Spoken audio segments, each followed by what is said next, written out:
Hello guys, pag-usapan lang natin si Daniel Padilla at Catherine Bernardo.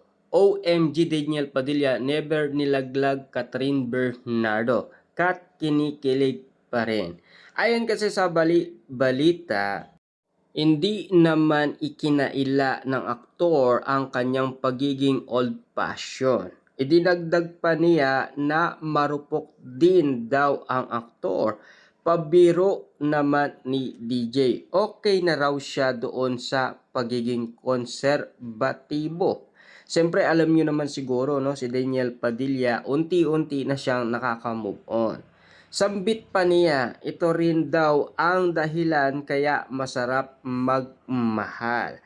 Sa random na pagbabahagi pa ni Daniel Padilla, sabi niya na dati-dati raw ay lagi siyang maiyain o torpe siya. Yan kasi ang mga bagay-bagay na napapag-usapan noong si Daniel Padilla ay bago pa lang siyang pumasok noon sa pagiging artista.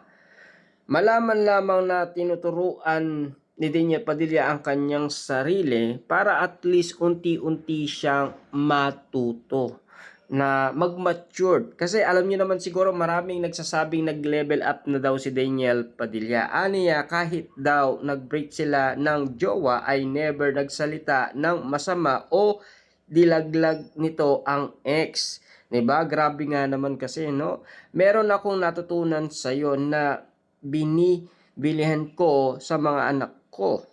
Look at Kuya DJ, which is this, you never talk shit about the person you love. Never ever kahit binabato ka ng buong mundo. Siyempre, ayon kasi sa kanya, 'di ba? Talagang napakatindi nga naman kasi ang mga bagay-bagay na nangyari kay Daniel Padilla last 2023. Grabe. Nagalit ang buong mundo noon kay Daniel Padilla. Ayon kasi sa mga netizens, dapat daw umalis na muna si Daniel Padilla sa Pilipinas. Mag-ibang bansa na muna kasi siya. Kasi alam niyo naman siguro, no?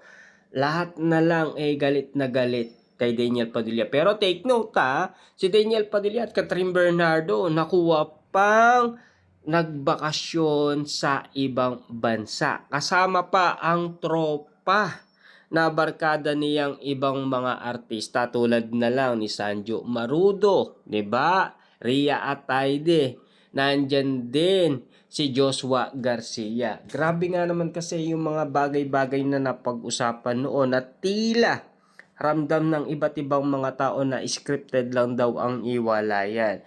Pero ang pagkakaalam natin kasi, meron pa silang kontrata na kailangan tapusin. Kaya nagsama sila bilang Katniel. Yun kasi ang pagkakaalam natin. Pero may alo pa rin na lambingan, arutan at kulitan yun. 'Di ba? Kaya nga nagtataka ang mga netizens at mga solid fans ng Katniel, bakit ganun pa rin ang Katniel? Kung iwalay na sila, gagawin pa ba nila yon, 'di ba? Kasi kung galit talaga si Catherine Bernardo kay Daniel Padilla, iiwas at iiwas siya. Kaso nga lang kasi, may kadahilanan.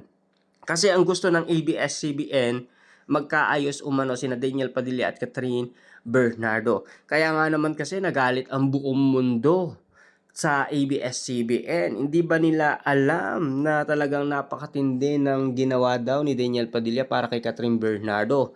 Sa ginawa ni Daniel Padilla kay Catherine Bernardo, parang gumuho ang mundo ni Catherine Bernardo. Siyempre, 3 araw siya nagmukmok at hindi kumain.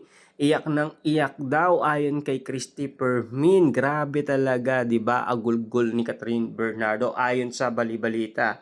At eto pa, ang balita ng karagdagan balita. Dahil sa tinuran ito ng aktor, may umiirit na kebetcher na asa pa rin ang aktor na magkabalikan sila ng greatest love niyang si Catherine Bernardo. Kita nyo naman, no?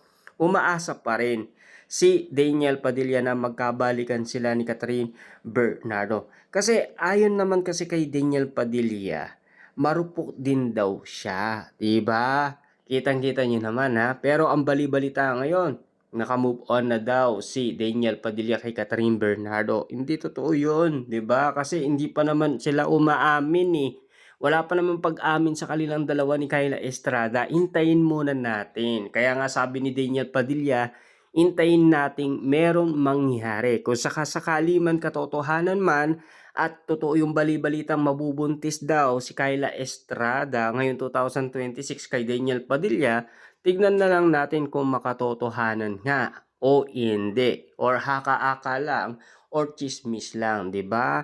Siyempre hanggang ngayon kasi, naniniwala pa rin ang karamihan na posible pa na magkaroon ng balikan ang Katniel. Kasi ramdam pa 'yan ng iba, lalong-lalo na kinikilig pa yung dalawa, lalong-lalo na sinasabi pa nila at inaamin pa nila, 'di ba? Grabe, last 2025 nga, umamin yung dalawa, lalong-lalo na ngayon nakikita si Catherine Bernardo, grabe. Hanggang ngayon kasi tila wala pang resibo kina Mayor Mart Alcala at Catherine Bernardo. Wala pa naglalakas ng loob magsalita ng katotohanan tungkol sa kanilang relationship. Pero marami na nagsasabi na stricto daw si Mayor Mart Alcala, parang si Daniel Padilla lang. Wow, grabe. Pero yung kina Daniel Padilla at Kyla Estrada, ano kaya ang mangyayari? Kasi si Kyla Estrada daw ay merong tato, mukhang palaban daw, baka hindi kakayanin ni Daniel Padilla, baka maging sunod-sunuran pa si Daniel Padilla dito kay Kyla Estrada ayon kasi sa iba't ibang mga netizens, kasi mukhang palaban, kitang-kita daw kay Kyla Estrada, baka hindi kakayanin ni Daniel Padilla ang isang Kyla Estrada. Pero tignan natin. Kasi makukuha naman 'yan sa pagmamahalan, 'di ba? Alam niyo naman siguro mahina diyan ang mga babae pagdating sa pagmamahal at lambingan, arutan at kulitan. Alam niyo naman siguro 'no, pambihira 'yan, Dugong Padilla ang dumadaloy sa kanya, ika nga ng mga netizens. Hindi nyo ba kilala yan? Dugong Padilla yan. Alam nyo naman siguro, matinik yan. Yan kasi ang sinasabi ng karamihan. Pero take note pa rin, no? Wala pa naman pag-amin sa dalawa. Hanggat hindi sila umaamin, at least patuloy lang tayong umaasa na magkakaroon ng reunion project ang dalawa, na sana makabalik pa rin sila. Kasi meron nang napag-usapan last 2025 na collaboration project ng Katniel, at least collaboration, at least project nila, at least magsasama sila kahit na collaboration man lang, 'di ba? At least intayin natin kung sakaling magiging totoo man ang balita. At least kung sakasakali man maging totoo, sana maging masaya ang lahat. At least tanggap na ng mga netizen si Daniel Padilla kasi nga nang dahil sa pagkakalink ni Catherine kay Mayor